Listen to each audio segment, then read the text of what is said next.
bikin dulu. Kita bikin satu-satu dulu ya. Nah, kita bikin keyakinan kelas kita yang pertama.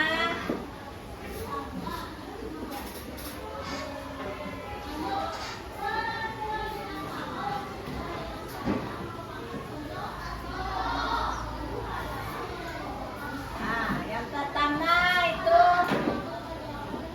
tidak boleh terlambat. Nah, oke.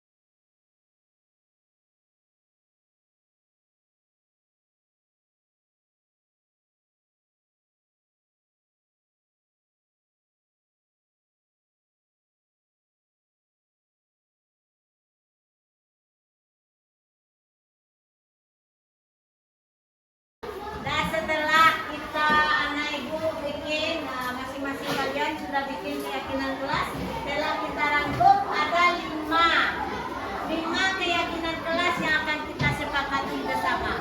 Setuju anak ibu dengan yang 5 ini? Atau masih ada tambahan yang lain? Atau ada tambahan? Ada? Apa Putri? Tambahannya Putri? Menyelesaikan PR yang diberikan ibu guru ya. Oke, kita tambahkan. Membuat PR yang diberikan. Oke. Sudah? Ada lagi ada yang perlu dikurangi atau ditambah? Sudah? Nah, oke. Nah, dari yang 6 ini ada kata kalimat positif yang akan kita ubah tentang keyakinan kelas. Contoh, yang kata tidak ini kira-kira kita ganti dengan apa? Kalau ini sudah betul nih, boleh. Saling menghargai, kejujuran. Tinggal yang 2 nih, tidak boleh terlambat. Kira-kira kalimat positifnya lebih bagus apa kita bikin? Datang tepat. Kita rubah jadi nomor 1, datang tepat waktu. Datang tepat waktu itu artinya kita anak ibu termasuk ibu tidak boleh terlambat. Oke. Yang kedua, tidak boleh makan. Nah, kira-kira apa kalimat yang lebih bagus atau kalimat positif? Kita bikin aja begini. Makan dan minum dilakukan saat istirahat. Setuju? Setuju? Makan dan minum dilakukan saat istirahat. Atau makan saja, minum boleh. Oke, makan saat istirahat.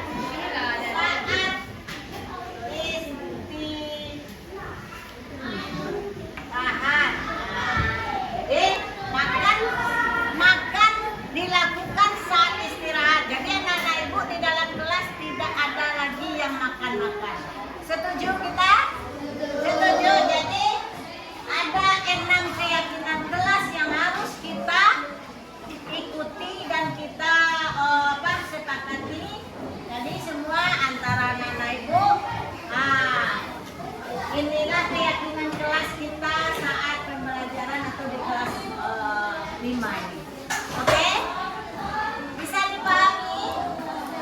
Ada mengerti anak ibu? Oke, ya kita sudahi dengan keyakinan kelas. Kita masuk lagi pada pembelajaran atau materi PJOK. Bismillahirrahmanirrahim. Assalamualaikum warahmatullahi wabarakatuh. Waalaikumsalam.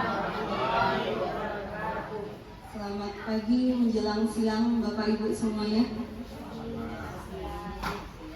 Puji dan syukur marilah kita panjatkan kehadirat Allah Subhanahu wa Ta'ala yang telah melimpahkan rahmat dan hidayah kepada kita semua, sehingga kita bisa diberi kesempatan untuk dapat berkumpul di ruangan ini, tentunya di sekolah yang kita cintai. Salawat beriring salam tak bosan-bosannya kita sampaikan kepada junjungan kita Nabi besar Muhammad Sallallahu Alaihi Wasallam, kepada keluarga beliau, sahabat beliau.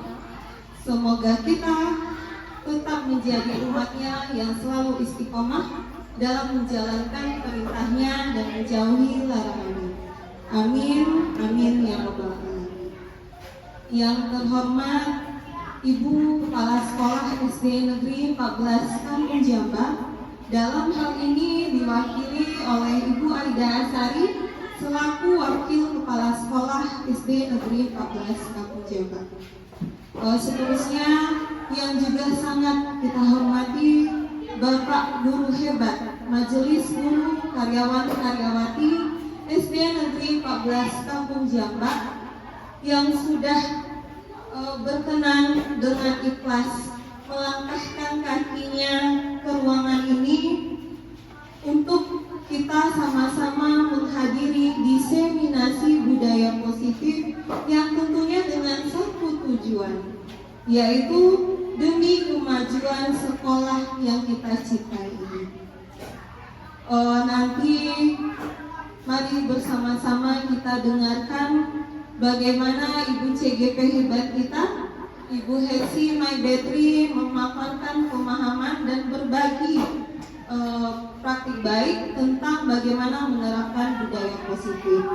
Akan tetapi sebelum itu, marilah kita silahkan untuk Ibu Kepala Sekolah atau yang mewakili untuk memberi kata sambutan. Kepada Ibu Aida Asari disilakan. Assalamualaikum warahmatullahi wabarakatuh. Alhamdulillahirrahmanirrahim. Dengan syukur maka sama-sama kita ucapkan kehadirat Allah Subhanahu wa Ta'ala yang telah memberikan rahmatnya kepada kita, sehingga dengan rahmat tersebut kita dapat berkumpul di ruang ini dalam rangka diseminasi penyebaran pemahaman dan penerapan pengalaman budaya positif yang merupakan salah satu rangkaian kegiatan dari PGP yang nantinya akan disampaikan oleh Bu Hesi My Battery sebagai CGP Angkatan yang 11 Kota Padang. Selawat beriring salam tidak lupa kita hadiahkan kepada junjungan kita, yakni Nabi besar Muhammad Sallallahu Alaihi Wasallam, dengan hantaran kata Allahumma shalli ala sayyidina Muhammad wa ala ali sayyidina Muhammad.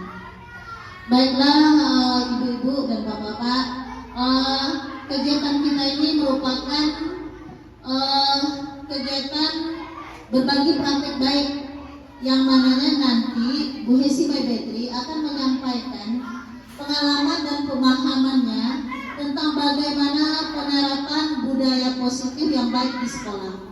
Nah, harapan saya sebagai perwakilan dari kepala sekolah, mudah-mudahan kita semua dapat mengikuti kegiatan ini dengan baik. Kegiatan yang dilakukan ini membawa dampak positif bagi kita semua, khususnya kita sebagai seorang guru dan bagi sekolah, untuk agar penerapan budaya positif ini nanti bisa kita terapkan di sekolah. Hanya itu mungkin yang dapat saya sampaikan. Selamat kepada Bu Hesi My Battery, sudah sampai pada langkah penyebaran budaya positif ini. Mudah-mudahan untuk kedepannya kegiatan PGP-nya dapat berlanjut dan lancar. Terima kasih atas perhatiannya. Wabillahi taufiq wal hidayah. Assalamualaikum warahmatullahi wabarakatuh. Terima kasih sekali Bu Aida atas kata sambutan yang sangat padat jelas. Baiklah Bapak Ibu semuanya, mari kita bersiap untuk mendengarkan pemahaman dari Ibu Guru hebat kita, Ibu Hesi My Battery. Kepada Ibu Hesi, silakan.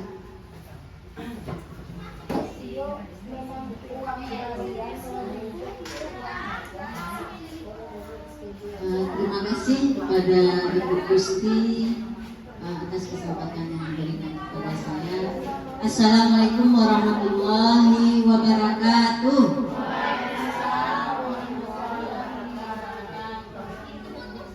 Intinya kita bersyukur kepada Allah Subhanahu wa Ta'ala yang telah memberikan kita rahmat, nikmat, yaitu nikmat hidup, nikmat kesempatan untuk dapat melaksanakan kegiatan yang akan diseminasi pada siang hari ini, dan salawat beriring salam tak lupa kita aturkan kepada junjungan kita yakni Nabi besar Muhammad Sallallahu Alaihi Wasallam, yang mana telah membawa umatnya dari alam kegelapan ke alam yang berilmu pengetahuan yang sama-sama kita rasakan pada saat sekarang ini. Terima kasih atas kesempatan yang diberikan kepada saya dalam pemaparan nanti diseminasi penyebaran pemahaman dan penerapan pengalaman budaya positif. Terlebih dahulu saya ucapkan terima kasih banyak kepada Ibu Aida Asari telah meluangkan waktunya dalam kegiatan kita ini dan telah memberikan arahan positif bagi kita semua. Semoga apa yang kita lakukan pada hari ini dapat imbalan pahala oleh Allah Subhanahu wa Ta'ala. Dan terima kasih banyak kepada Bapak Ibu guru SD 14 Kampung Jampa karena telah bersedia untuk hadir di ruangan ini dalam rangka kegiatan diseminasi yang akan saya paparkan sebentar lagi, dan mudah-mudahan apa yang Bapak Ibu lakukan pada hari ini mendapatkan pahala oleh Allah Subhanahu wa Ta'ala. Dan kita memiliki sebenarnya tujuan yang sama untuk memajukan atau untuk kebaikan pada peserta didik kita ke depan. Baiklah Bapak Ibu semuanya, kita mulai saja diseminasi penyebaran pemahaman dan penerapan pengalaman budaya positif. Dari berdasarkan judul penyebaran pemahaman dan penerapan pengalaman ini, sebenarnya saya mohon maaf sekali karena bukan bermaksud untuk menggurui Bapak Ibu atau mengajarkan Bapak Ibu, karena ini adalah salah satu dari kegiatan pelatihan guru penggerak kami angkatan 11, yaitu salah satunya berbagi praktik baik dalam budaya positif.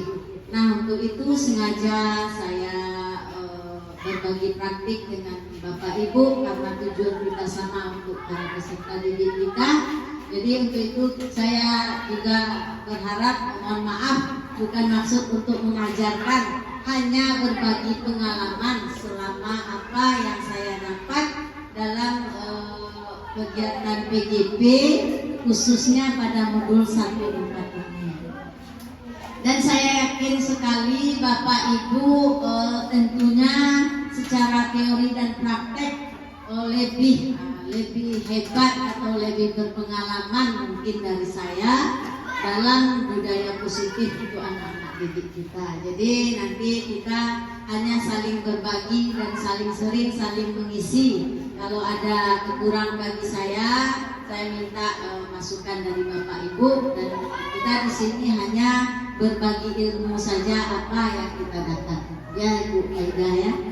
Nah, penyebaran pemahaman dan penerapan pengalaman budaya positif dengan judul budaya positif, sedikit saya ingin bertanya dulu kepada Bapak Ibu, kira-kira apa yang terbayang oleh Bapak Ibu dengan judul kita budaya positif ini? Oke, kebiasaan yang baik. Ada lagi Bapak Ibu yang terbayang di pikiran Bapak Ibu tentang budaya positif ini apa? Yang satu Bu Ani bilang kebiasaan yang baik, pembiasaan yang baik, ya salah satu. Ada lagi Bapak Ibu? Pembiasaan dan nilai-nilai yang akan diterapkan untuk kebaikan peserta didik. Baiklah, kita lanjut. Budaya positif itu karena kita di SD 14, budaya positif di sekolah ialah nilai-nilai atau keyakinan-keyakinan dan kebiasaan-kebiasaan seperti yang Bu Ani sampaikan tadi, yang berpihak pada murid agar murid dapat berkembang menjadi pribadi yang lebih kritis, penuh hormat dan bertanggung jawab. Jadi secara garis besarnya budaya positif itu adalah nilai-nilai dan keyakinan-keyakinan atau kebiasaan-kebiasaan yang berpihak kepada peserta didik agar murid berkembang menjadi pribadi yang lebih kritis, terhormat, penuh hormat dan bertanggung jawab. Itu secara garis besar. Kita lanjut. Ada konsep inti dalam budaya positif yang akan kita bahas, yaitu terdiri dari yang pertama perubahan paradigma belajar, yang kedua yaitu disiplin positif, yang ketiga kebutuhan dasar manusia, motivasi perilaku manusia, posisi kontrol, keyakinan kelas, dan segitiga restitusi. Jadi ketujuh konsep inti budaya positif ini akan kita ulas nanti satu persatu. Yang pertama yaitu mengenai perubahan paradigma baru. Pembelajaran dengan paradigma baru merupakan pembelajaran yang dirancang berdasarkan prinsip pembelajaran berdiferensiasi, sehingga para peserta didik belajar sesuai kebutuhannya berdasarkan tahap perkembangan dan teori psikologis modern untuk mewujudkan profil pelajar Pancasila. Jadi yang tujuannya untuk sesuai dengan profil pelajar Pancasila, yaitu beriman dan bertakwa, contohnya berkebinekaan global, bergotong royong, kreatif, bernalar kritis, dan mandiri. Jadi ini pembelajaran dengan paradigma baru, ya Bapak Ibu. Jadi kita mengharapkan anak-anak kita nantinya ke depannya sesuai dengan profil pelajar Pancasila. Yang kedua yaitu disiplin positif. Nah, seperti yang disampaikan Ibu Ani tadi, disiplin positif adalah pembiasaan hal yang baik yang mencakup sikap, perilaku maupun tutur kata oleh seluruh warga sekolah. Jadi disiplin positif ini bukan hanya untuk murid kita saja, tapi semua warga sekolah, termasuk kepala sekolah, guru, penjaga sekolah, wali murid pun termasuk. Terutama sekali bagi murid kita agar dapat berkembang menjadi pribadi yang kritis, mandiri, dan bertanggung jawab. Jadi sebagai pendidik, tujuan kita adalah menciptakan peserta didik yang memiliki disiplin sehingga mereka berperilaku mengacu pada nilai-nilai kebajikan universal yang memiliki motivasi dalam diri menuju perubahan perilaku ke arah yang lebih baik. Seperti yang kita sampaikan tadi, kita berharap anak-anak kita nantinya mengacu kepada nilai-nilai kebajikan universal seperti yang sesuai dengan profil pelajar Pancasila tadi. Adanya murid yang beriman dan bertakwa, berkebinekaan global, dan sebagainya sesuai dengan profil Pancasila. Sampai di sini ada yang mau bertanya Bapak Ibu? Lanjut? Oke, kita lanjut.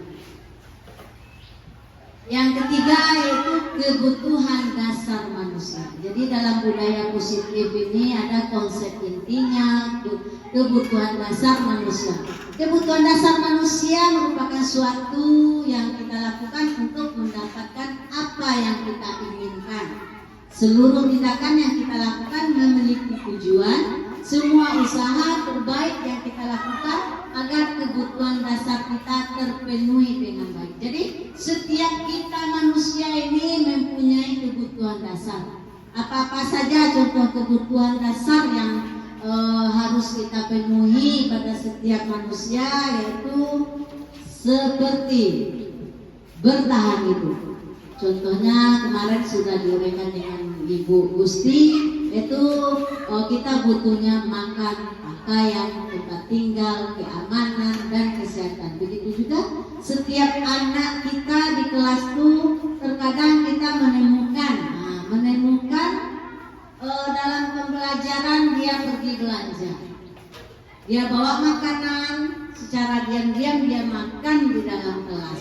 Itu sebenarnya kebutuhan bertahan hidup, termasuk dalam kebutuhan bertahan hidup, karena dia belum makan, pagi, makanya dia makan di dalam kelas, walaupun itu kegiatan yang tidak baik dan kita sering menegur.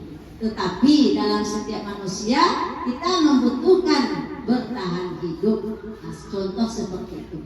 Yang kedua, kasih sayang dan rasa diterima.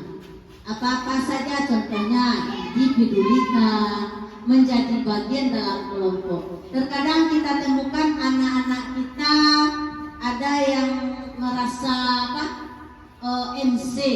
merasa terkucilkan.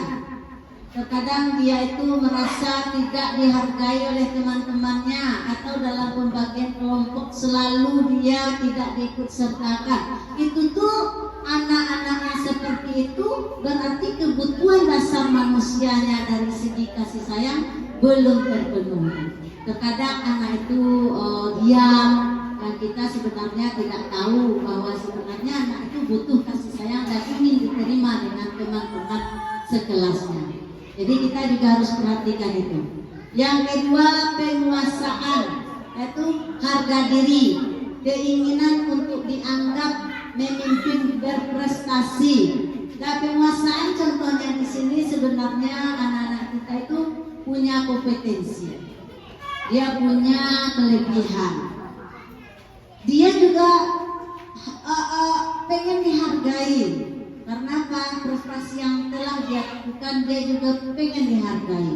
Kalau seandainya kita sebagai guru tidak menghargai apa yang telah dilakukan oleh peserta didik, berarti anak tersebut merasa kebutuhan dari penguasaan dia tadi, kemampuan dia tadi tidak dianggap oleh kita sebagai guru. Makanya kebutuhan dasar pada penguasaannya belum terpenuhi. Tetapi kalau kita berikan dia suatu motivasi yang lebih dalam capaian-capaian telah diberikan, dia akan semakin termotivasi dan merasa dihargai.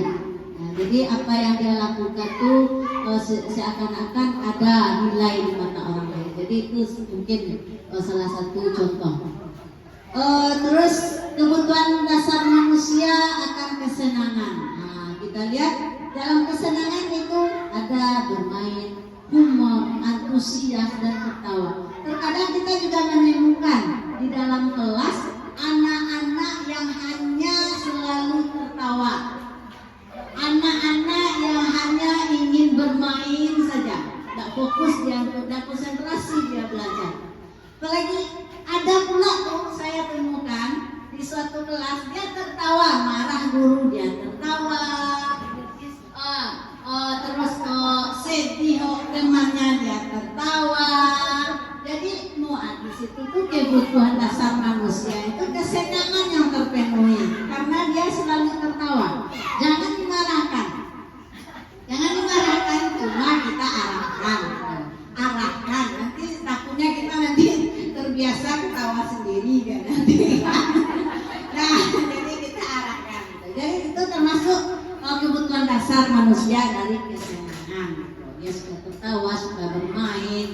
Jadi harus kita arahkan. Jadi ada sebagian anak dia main kartu, main apa di dalam kelas. Jadi itu suatu kebutuhan dasarnya terpenuhi, itu kesenangan. Ada lagi kebutuhan dasar manusia itu kebebasan. Sebagian anak dia ingin bebas, dia tidak ingin terikat. Karena apa? Dia ingin mandiri. Ada kemandirian, memiliki pilihan, mencoba hal baru. Terkadang kita memiliki anak-anak yang kreatif. Yang kreatif dia punya ide, dia mau memunculkan idenya sendiri dalam membuat, contoh dalam P5. Dia tidak butuh bantuan orang lain, dia mandiri, dikerjakan sendiri. apa yang dia bisa. Itu termasuk dia ingin bebas. Jadi dalam kebutuhan dasar manusia itu terpenuhilah kebebasannya kalau kita lakukan. Sekarang saya tanya dulu, di antara 5 kebutuhan dasar manusia ini, kira-kira Bapak Ibu mana kebutuhan dasar yang belum terpenuhi antara 5 ini selama kehidupan sehari-hari? Apakah ada? Terpenuhi semuanya, alhamdulillah. Ada di antara Bapak Ibu yang belum terpenuhi di antara 5 kebutuhan ini? Yang bisa? Tunggu. Mana Bu Siska? Yang tertawa tadi mungkin belum terpenuhi. Oh, kenapa? Karena kalau saya suka tertawa, saya merasa saya mengganggu orang. Karena tertawa saya mungkin cukup keras ya Bu. Jadi dengan terlalu tertawa mengganggu yang lain. Iya. Makanya saya rasa ada segan-segannya tertawa. Oh, gitu. Nah Papa, kalau sini kalau Bu Siska mau tertawa silakan. Tertawa aja, cuma pas saya bicara jangan tertawa. Pas waktu tertawa kita tertawa. Ya, kita. Ya, kalau saya mungkin ya bukan tidak terpenuhi ya, sudah terpenuhi. Cuma maksimalnya belum. Itu kesenangan. Bermain, humor, antusias, ketawa, betul sama Mrs. tadi. Tapi yang di sini kalau bisa kita bikin sebuah acara yang buat kita senang. Salah satunya kita bikin homestay. Nah itu ide yang bagus Bapak Ibu untuk kesenangan kita semua warga, khususnya guru ya Bu, guru, tenaga pendidik dan semua yang warga sekolah selain murid. Untuk mencapai kesenangan, mungkin salah satunya di antara kita malu-malu, ini kesenangan ini masih ada yang belum terpenuhi. Terkadang saya secara pribadi dalam kebutuhan dasar kesenangan terkadang-kadang belum terpenuhi, ada masa-masanya. Jadi untuk itu kedepannya ini Ibu Wakil bilang nanti tolong diinspirasi teman-teman sampaikan ke Ibu Kapasla untuk kebutuhan dasar manusia dalam segi kesenangan kita homestay. Oke, tepuk tangan dulu ide. Oke, mudah-mudahan terkabulkan. Akan kita lakukan homestay dalam waktu dekat. Terima kasih Bu Ida. Kita lanjut.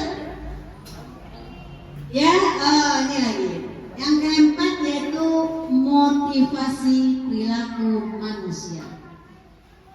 Yang pertama untuk menghindari tidak nyamannya atau hukuman. Jadi terkadang setiap anak itu melakukan sesuatu bukan termotivasi dari dalam diri dia sendiri karena dia ada menghindari ketidaknyamanan. Contoh anak kita yang ada sebagian dia rajin tepat waktu, contoh ini kan. Dia takut mungkin dengan dia tidak tepat waktu, mungkin ada aturan memberikan hukuman. Terkadang kita lupa sebagai guru, setiap anak melakukan kesalahan, kita berikan hukuman. Itu sebenarnya tak bagus. Jadi terkadang anak-anak kita itu melakukan sesuatu, berperilaku itu tuh menghindari ketidaknyamanan. Dia menghindari hukuman yang akan diberikan. Makanya dia berusaha untuk tidak melakukan kesalahan. Jadi ada motivasi perilaku itu berdasarkan yang pertama itu untuk menghindari ketidaknyamanan. Yang kedua untuk mendapatkan imbalan atau penghargaan dari orang lain atau dari guru. Terkadang kita kan kasih rewardnya berupa barang, berupa apa. Jadi anak-anak melakukan sesuatu untuk mencapai suatu tujuan itu kita kadang-kadang ada memberikan iming-iming, memberikan hadiah sehingga dia termotivasi. Sebenarnya motivasi itu tidak dari dalam dirinya sendiri, tapi berdasarkan dia pikirkan, kalau dia berhasil dia dapat ini, berarti dapat imbalan dan penghargaan. Jadi anak termotivasinya berperilaku yaitu berdasarkan imbalan dan penghargaan. Terus lagi motivasi perilaku manusia untuk menjadi orang yang mereka inginkan dan menghargai diri sendiri dengan nilai-nilai yang mereka percaya. Nah, ini nih termasuk dari dalam dirinya sendiri. Dia berbuat segala sesuatu itu karena dia ingin, karena dari dalam diri, tanpa ada paksaan, tanpa ada reward, tanpa ada hukuman gitu kan. Jadi dia melakukan sesuatu itu memang dari intrinsik, dari dalam diri mereka sendiri. Nah, anak-anak yang motivasi perilakunya yang seperti ini yang kita harapkan ke depan. Nanti kita berusaha bersama-sama bagaimana supaya anak-anak itu berperilaku atas dasar dari keinginan dia sendiri, dan bagaimana teknis dan kiatnya nanti kita bersama-sama bicarakan. Yang kelima, posisi kontrol. Ya, jadi konsep inti dari budaya positif tadi itu yaitu salah satunya posisi kontrol guru. Terkadang kita sebagai guru, di sini ada posisi kontrol guru sebagai penghukum, ada sebagai pembuat rasa bersalah, ada sebagai teman, ada sebagai pemantau, dan ada sebagai manajer. Sebelumnya sudah pernah Ibu CGP hebat kita kemarin menampilkan slide video yang berhubungan dengan posisi kontrol. Saya rasa Bapak Ibu mungkin semuanya sudah paham tentang ini, tapi walaupun bagaimanapun kita coba juga lihat sedikit bagaimana yang penghukum tadi. Kalau Ibu CGP hebat kita kemarin ya video, karena saya tidak tampilkan video, saya berupa slide penjelasannya saja. Jadi pada posisi kontrol guru yang penghukum, yaitu seorang hukum bisa menggunakan hukuman fisik maupun verbal. Orang-orang menjalankan posisi penghukum senantiasa mengatakan bahwa sekolah memerlukan sistem atau alat yang dapat lebih menekan murid. Jadi guru tersebut berpikiran mungkin dengan cara ini dapat menerapkan anak akan lebih baik atau disiplin. Contoh penerapan posisi penghukum dengan akan berkata, contohnya kata-kata yang dikeluarkan oleh guru yang suka memberikan hukuman, dia akan suruh anak patuhi aturan saya atau awas, ada ancaman. Itu salah satu kata yang akan dikeluarkan oleh guru yang dalam posisi kontrol penghukum. Terus ada lagi contohnya, kamu selalu saja terlambat. Terkadang kita memang lupa ya Ibu Bapak ya. Terkadang kita juga sering mengeluarkan kata-kata seperti itu. Awak-awak sih nanti lambek dari. Kadang itu kan, itu tuh sudah kata-kata dari posisi guru, posisi kontrol guru penghukum. Walaupun tak sengaja, spontan kita utarakan, awak-awak saya terlambat nampak Ibu. Nah, kadang itu kan kata-kata yang dikeluarkan oleh guru yang posisi kontrol. Yang ketiga, contohnya lagi, selalu, pasti selalu kamu yang terakhir selesai. Jadi anak tadi merasa tersakiti dengan kata-kata yang kita berikan. Sebenarnya itu tidak baik untuk mental anak didik kita. Jadi kalau bisa posisi kontrol penghukum tersebut kita hilangkan lagi ke depan. Jangan sampai kita selalu berkata-kata menyakiti peserta didik yang akan dibawanya dan dikenangnya sampai akhir hayatnya. Yang kedua, posisi kontrol pembuat merasa bersalah.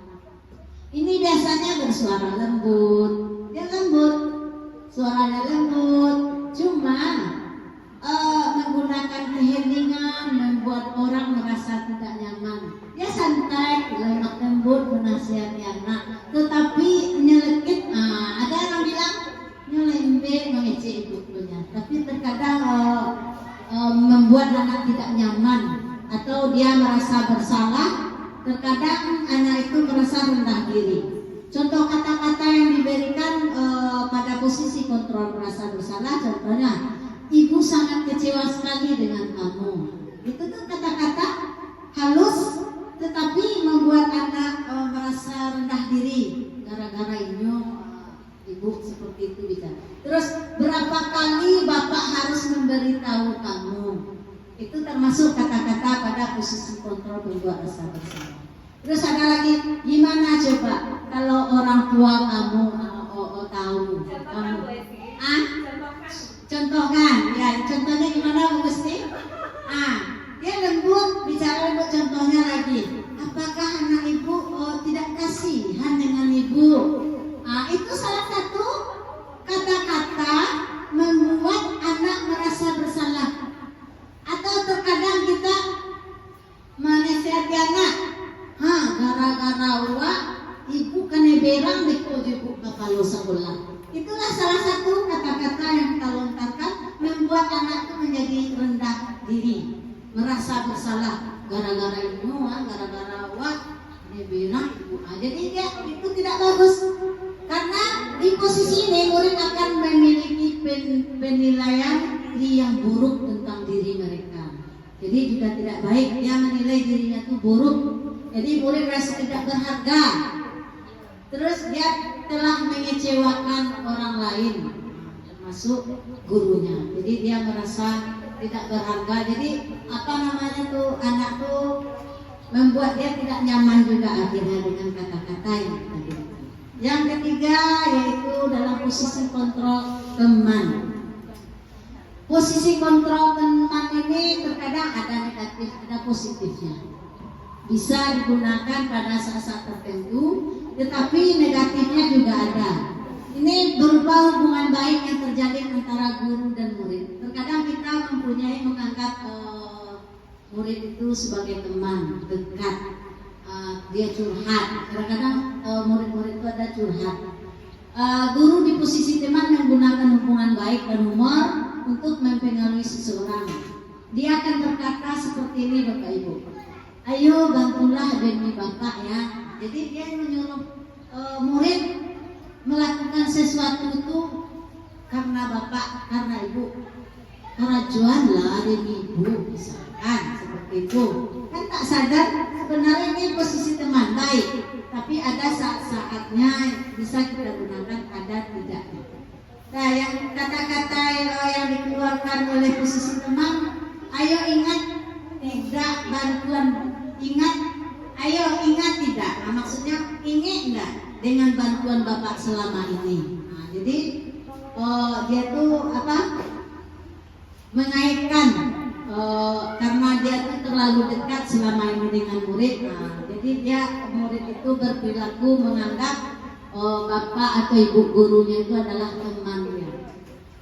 Tetapi hal negatif dari posisi teman ini, bila suatu saat guru tersebut tidak membantu, murid akan merasa kecewa dan berkata, saya pikir Bapak atau Ibu itu kawannya.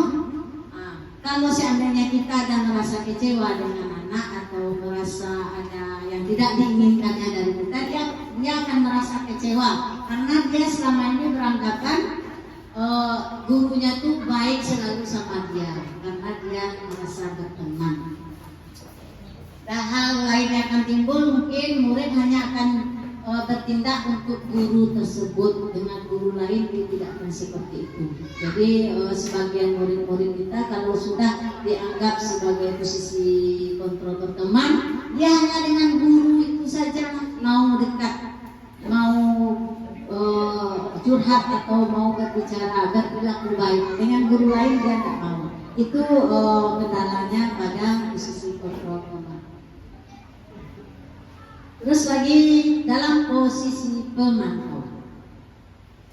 Ya, ini memantau berarti mengawasi. Pada saat kita mengawasi, kita bertanggung jawab atas perilaku orang-orang yang kita awasi atau murid-murid yang sedang kita awasi. Posisi pemantau itu biasanya berdasarkan aturan-aturan atau konsekuensi yang diberikan.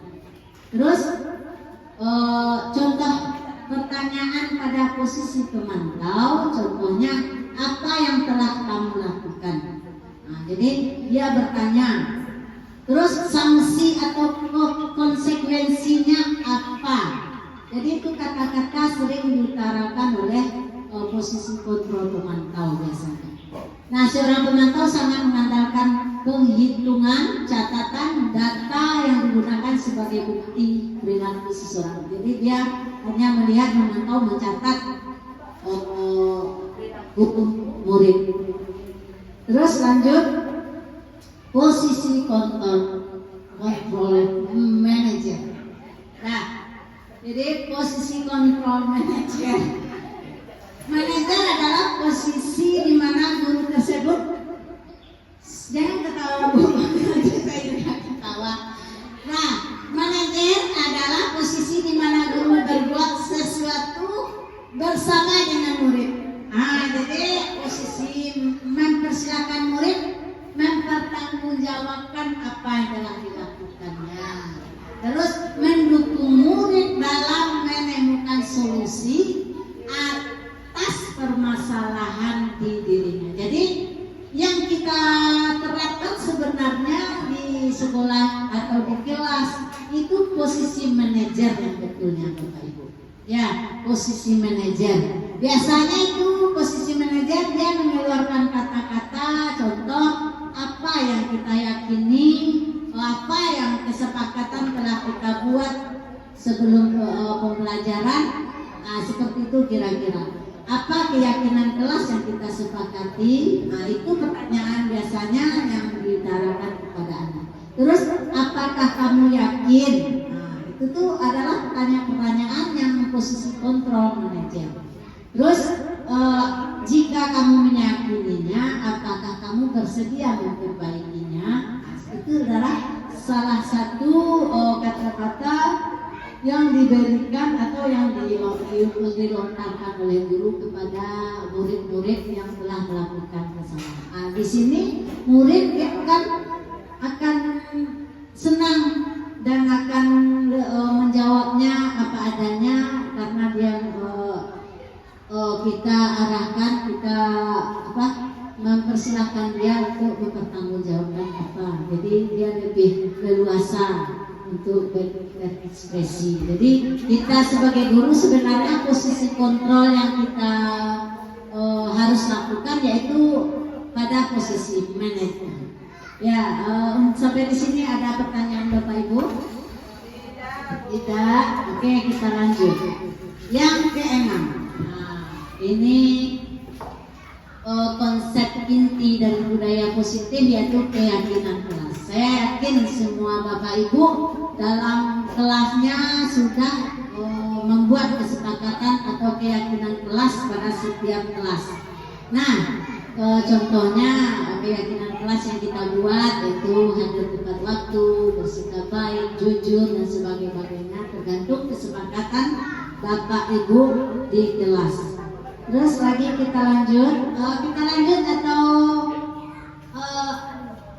ice breaking kita dulu Bapak Ibu. Ice breaking sedikit kita Bapak Ibu. Oke, kita harapkan kepada Bapak Ibu semuanya berdiri. Kita lemaskan otot-otot pinggang kita, otot-otot tangan kita. Ibu silakan berdiri walaupun berdiri saja, walaupun tidak sanggup. Kita coba. Oke, kita senam pinggul, senam kaki, senam. Oke, ya Bu. Silakan. Atur posisi sesuai dengan jarak. Oke. Nah, siap Ibu. Silakan Ibu wakil ke depan. Oke, kita coba ice breathing sejenak supaya melemaskan otot pinggang kita.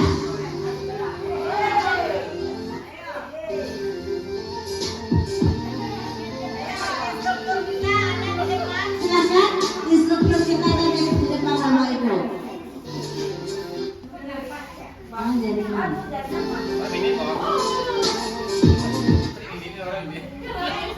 ya.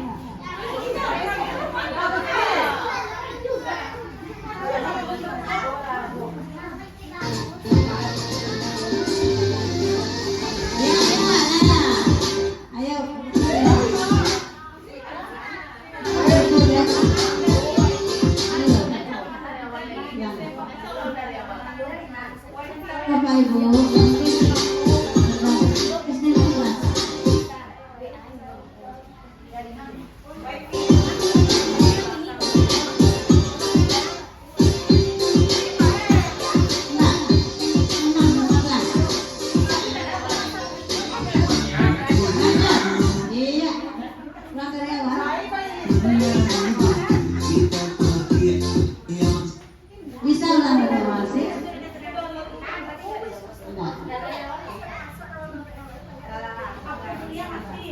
Ya, mudah-mudahan lancar ya Bapak Ibu. Ini struktur kita udah di depan. Struktur di depan.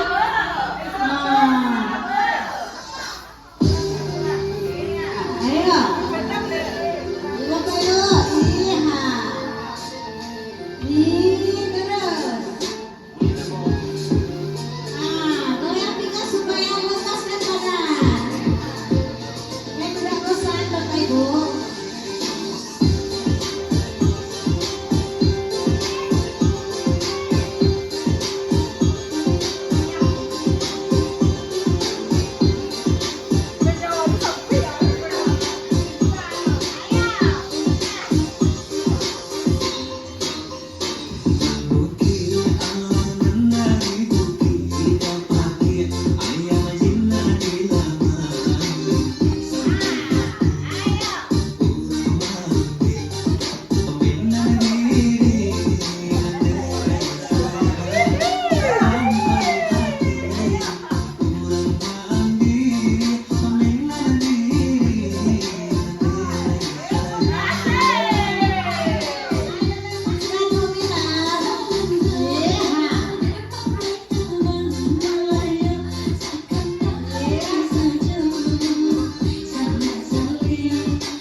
yang ke-7, yaitu tentang restitusi.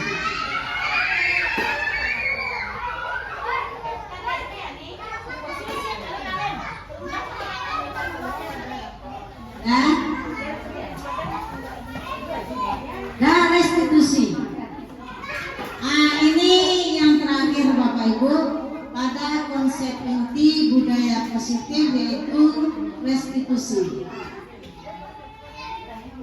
Nah, restitusi proses menciptakan kondisi bagi murid untuk memperbaiki kesalahan mereka sehingga mereka bisa kembali pada kelompok mereka dengan karakter yang lebih kuat, yaitu dosen berdasarkan dosen 2004.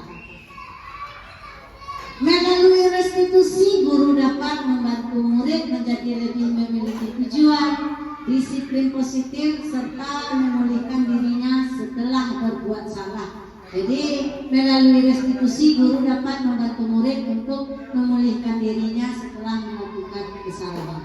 Yang kedua, membantu murid untuk jujur pada diri sendiri dan mengevaluasi dampak dari kesalahan yang telah dia lakukan. Jadi melalui restitusi, guru dapat membuat murid ini agar lebih jujur. Yang ketiga yaitu memberikan penawaran atau bukan paksaan. Jadi pada restitusi, melalui restitusi guru memberikan penawaran, bukan paksaan atau bukan mencari kesalahan siswa. Nah, tahapan segitiga restitusi. Yang pertama, menstabilkan identitas. Tahapan pada segitiga restitusi menstabilkan identitas. Bertujuan untuk mengubah identitas murid yang bersalah dari orang gagal menjadi orang sukses. Menstabilkan identitas murid membantu menjadikan murid lebih tenang, kembali ke suasana hati di mana menyelesaikan masalah bisa dilakukan. Nah, contoh pertanyaan yang diberikan untuk menstabilkan identitas untuk murid kita yang melakukan kesalahan, contohnya berbuat salah itu biasa, berbuat salah itu manusiawi. Itu contoh-contoh kata-kata yang kita utarakan kepada anak kita. Terus tidak ada manusia yang sempurna. Jadi kata-kata menstabilkan identitas anak melakukan kesalahan seperti ini. Tidak ada manusia yang sempurna. Atau Bapak Ibu juga pernah melakukan kesalahan seperti anak Ibu. Contoh kata-kata menstabilkan. Terus lagi contohnya Bapak Ibu tidak mencari siapa yang salah, tapi Bapak Ibu atau Ibu ingin mencari solusi dari permasalahan ini. Jadi ini bentuk-bentuk kata-kata yang diberikan untuk menstabilkan identitas. Terus kamu berhak merasa begitu. Nah, itu kata-kata, ini tergantung kasus. Jadi kata-kata yang kita keluarkan pada menstabilkan identitas tergantung kasus. Jadi contoh-contoh kata-katanya seperti ini. Tergantung kasusnya apa, permasalahannya apa. Nah, cocoknya di kalimat yang mana yang kita gunakan. Itu salah satu tahapan segitiga restitusi. Yang kedua yaitu validasi tindakan yang salah. Jadi prinsip segitiga restitusi ini dimaknai sebagai seseorang tidak pernah mengambil pilihan yang buruk. Jadi setiap manusia itu tidak ada dia yang menginginkan hal yang buruk. Yang kedua, seseorang bisa melakukan hal yang lebih buruk.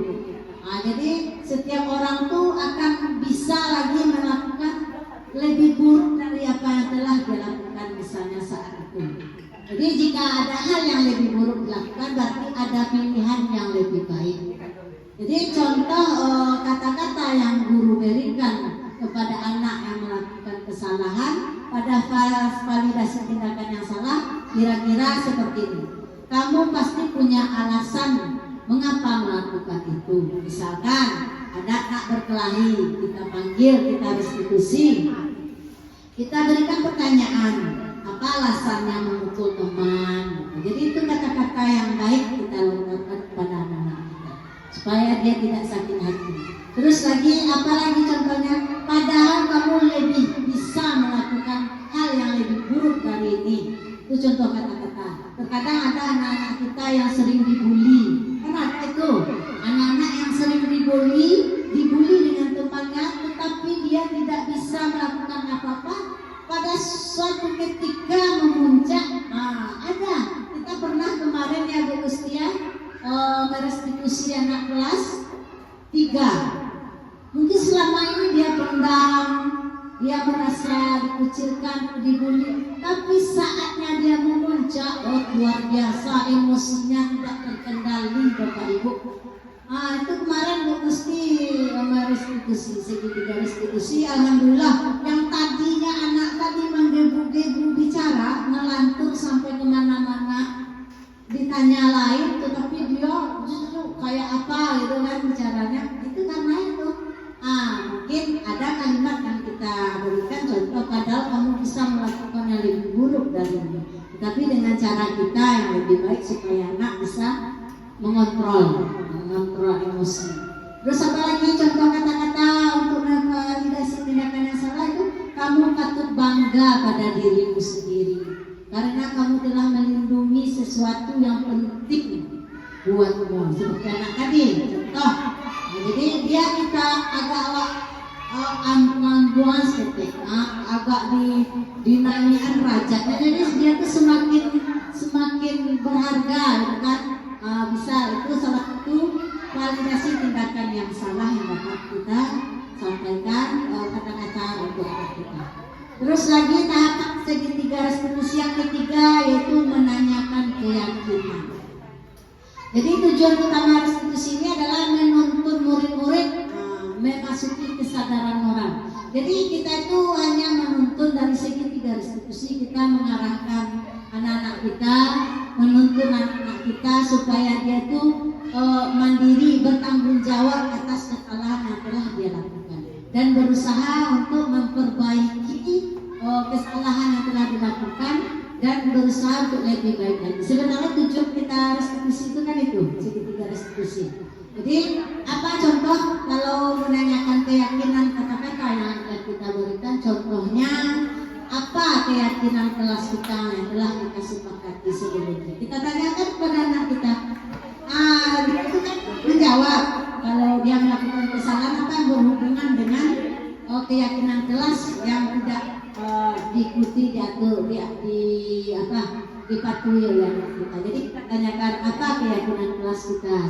Terus nilai-nilai apa yang kita telah sepakati pada keyakinan kelas kita sebelumnya. Jadi itu adalah salah satu pertanyaan-pertanyaan yang untuk menanyakan keyakinan pada tahapan segitiga restitusi. Ada lagi contohnya seperti apa gambaran kelas yang ideal menurut kamu. Terkadang kita punya anak yang tidak tenang di dalam kelas, tidak fokus, tidak konsentrasi. Mungkin dia tidak nyaman dengan cara belajar, atau kita tanyakan contohnya seperti itu. Apa dia maunya kelas yang bagaimana? Itu contohnya menanyakan keyakinan. Terus kamu mau jadi orang yang seperti apa? Jadi ini adalah kata-kata yang kita sampaikan kepada anak kita pada segitiga restitusi untuk menanyakan keyakinan. Terus lanjut Bapak Ibu. Ini salah satu contoh. Ini contoh yang telah saya praktekkan pada segitiga restitusi, yaitu pada kasus. Ini ada beberapa anak kita pada jam istirahat, ada beberapa murid yang bermain dan bercanda keterlaluan. Jadi sehingga menciderai murid lain akibat bercanda keterlaluan. Ini awalnya bercanda bagarah, tetapi efeknya tadi tidak dipikirkannya untuk karena sampai ke hal yang buruk. Contohnya seperti ini. Mengakibatkan pipi salah satu temannya terluka. Jadi ini adalah permasalahan yang dialami realita oleh anak kita. Ya, jadi karena bercanda, ini adalah salah satu kasusnya. Ini cara kita menerapkan segitiga restitusi. Terus menanyakan kepada murid keyakinan seperti tadi yang saya sampaikan tadi. Ada 3 tahapan tadi, yaitu menstabilkan identitas, yang kedua yaitu memvalidasi tindakan yang salah, yang ketiga baru menanyakan keyakinan. Oke Bapak Ibu, kita sudah sampai ke penghujung. Terima kasih atas perhatian Bapak Ibu dalam diseminasi penerapan budaya positif, berbagi pengalaman. Saya CGP Angkatan 11. Kalau ada salah dan janggal dari perkataan atau tingkah saya selama memberikan pengalaman, saya mohon maaf. Untuk itu saya sudahi. Assalamualaikum warahmatullahi wabarakatuh.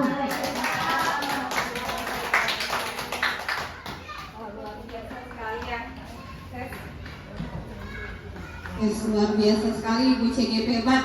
Kita beri tepuk tangan sekali lagi Bapak Ibu. Tunggu seru ya, berarti tidak bisa kita tambah sampai sore. Oh, enggak mahal bayarannya. Demikianlah tadi paparan dari Ibu Hesi tentang bagaimana kita menerapkan budaya positif di sekolah. Baiklah Bapak Ibu, mungkin jika ada pertanyaan Bapak Ibu sudah tadi ya Bu Hesi, atau ada lagi yang mau menambahkan, atau ada yang terganjal di hati, jangan dibawa pulang Bapak Ibu, selesaikan di sini dengan baik-baik. Iya, jika tidak ada, baiklah kita tutup. Jika masih ada yang ditanyakan, insya Allah Bu Hesi berkenan ya Bu Hesi saling berkolaborasi dengan Bapak Ibu guru semuanya. Demikianlah kami mohon pamit, kita tutup acara ini. Semoga acara ini benar-benar bermanfaat untuk kita semua, untuk kita terapkan dalam meningkatkan budaya positif di sekolah kita di SD 14 Kampung Jamba. Terima kasih Bapak Ibu, saya sebagai MC undur diri. Banyak kekurangan saya minta maaf. Wassalamualaikum warahmatullahi wabarakatuh.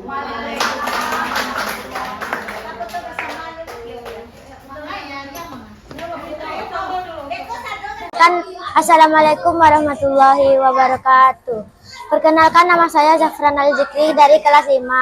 Saya sangat senang membuat kesepakatan kelas bersama Bu Hesi karena membuat saya lebih disiplin dan menghargai orang lain. Terima kasih. Assalamualaikum warahmatullahi wabarakatuh. Perkenalkan, nama saya Putri Asyifa, kelas 5. Saya sangat senang membuat keyakinan kelas dengan Bu Hesi karena membuat saya lebih disiplin dan saling menghargai. Terima kasih.